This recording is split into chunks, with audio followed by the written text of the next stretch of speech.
நாம் தமிழர் கட்சியின் ஒருங்கிணைப்பாளர் சீமான் தலைமையில் நடைபெற்று வரும் பேரணியில் இயக்குனர் அமீர் பேசி வருகிறார். அந்த காட்சிகளை நேரலையில் பார்க்கலாம். பாரதிய ஜனதா கட்சி அரசை சேர்ந்த தமிழிசை சவுந்தரராஜன் ஒரு பேட்டி கொடுக்கிறார். அந்த பேட்டியில் என்ன சொல்கிறார்? நடிகர் ரஜினிகாந்த் அவர்கள் இரு மாநிலத்திற்கும் உறவை சேர்க்க வேண்டுமா, பிரச்சனையை தீர்க்க வேண்டும். ஓட்டு கேட்க நீங்க வருவீங்க, பிரச்சனையை தீர்க்க ரஜினிகாந்த் வரணுமா? வெக்கமா இல்லை? எப்படி வெக்கம் இல்லாமல் மான ரோசம் கொஞ்சம் கூட சூடு சொரணம் இல்லாமல் நீங்களும் டிவி முன்னால் நின்று பேட்டி கொடுக்குறீங்கன்னே தெரியல. ரஜினிகாந்தா என்கிட்ட வந்து ஓட்டு கேட்டார். ரஜினிகாந்தா மேக் இன் இந்தியான்னு என்கிட்ட சொன்னார். ரஜினிகாந்தா கிளீன் இந்தியா சொன்னார். சொன்னவங்க எல்லாம் ஓடி போயிட்டாங்க. இன்றைக்கு கூட காலையில் ஒரு நேரலையில் அமைச்சர் பொன் ராதாகிருஷ்ணன், மத்திய அமைச்சர் சொல்கிறாரு, நீங்கள் நல்லா விளங்கிக்கணும், கர்நாடகாவில் அங்கே வந்து தண்ணீர் தரக்கூடாது என்று யாரும் மொத்தமாக எதிர்ப்பு தெரிவிக்கலை. அதே நேரத்தில் தமிழகத்திலையும் எல்லாருமே வந்து கன்னடர்கள் நமக்கு எதிராக இருக்காங்கன்ற நிலைப்பாட்டை எடுக்கலை. அதனால் விவசாய சங்கங்கள் உங்களுக்கு நான் ஒரு கோரிக்கை வைக்கிறேன், நீங்கள் எதுவும் தப்பாக புரிஞ்சுக்கிறாதீங்க அப்படின்னு சொல்கிறாரு. உனக்கு தைரியம் இருந்தால் நீ கர்நாடகாவில் உட்காந்து சொல்லியிருப்பியா? நீ கர்நாடகாவில் உட்காந்து இதை நீங்கள் பேட்டி கொடுத்துருக்க முடியுமா? அப்போ இங்கே காரணம் எப்பொழுதுமே தமிழன் இழிச்சவாயனாக இருக்கான்ற ஒரே காரணம் தான். அவன் ஒற்றுமை இல்லாத காரணத்தினால் ஒரு காலத்தில் இருந்திருப்பான். இப்போ ஒற்றுமை இந்த தெரியுது, இங்கே உட்கார்ந்துருக்கிறது ஒற்றுமை தெரியுது.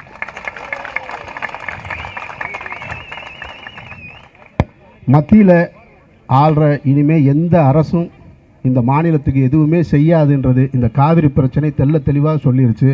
அதனால் மாநிலத்தில் ஆள்ற அரசு, ஆண்ட அரசு, ஆளுகின்ற அரசு, இனிமே வரப்போகிற அரசு எல்லாருமே நீங்கள் தான் அதிகாரத்தை கையில் எடுக்கணும். நீங்கள் கையில் எடுக்கணும். இங்கே இருக்கிற தம்பிகள் எல்லோரும் உங்கள் பின்னாடி இருப்போம். யார் இருந்தாலும் தெரியுது, தமிழனுக்கு ஒரு பிரச்சனை என்றால் ஒன்று கூடுவோம். கர்நாடகாவில் ஒவ்வொரு முறையும் இப்போ நீங்கள் நடந்த பிரச்சனையை முக்கியமாக கவனிச்சிங்கன்னா இது எங்கேருந்து ஆரம்பிக்குதுன்னா, அடுத்த வருடம் 2017 கர்நாடகத்துக்கான சட்டமன்ற தேர்தல் ஆரம்பமாக போகுது. அந்த சட்டமன்ற தேர்தலை எதிர்கொள்வதற்காக மத்தியில் இருக்கக்கூடிய அரசு, அந்த அரசு சுப்ரீம் கோர்ட் மூலமாக அந்த தண்ணியை திறந்து விடுன்னு சொல்கிறது. தமிழக முதல்வர் கேட்டது 50 டிஎம்சி, அவங்க வழக்கு தொடுத்திருக்கிறது. ஆனால் திறந்து விட சொன்னது வெறும் 15 டிஎம்சி. இந்த 15 டிஎம்சி தண்ணியை கொடுக்கும் பொழுது கர்நாடகாவில் எதிர்ப்பு வரும், ஆளுகின்ற அந்த காங்கிரஸ் அரசுக்கு எதிர்ப்பு வரும். இதை காரணம் காட்டி 2017 பாரதிய ஜனதா கர்நாடகாவை வென்று விடலாம் என்ற கணக்கில் போடுது. அப்போ இதை எதிர்கொள்றதுக்கு இந்த காங்கிரஸ் அரசு என்ன செய்யுது?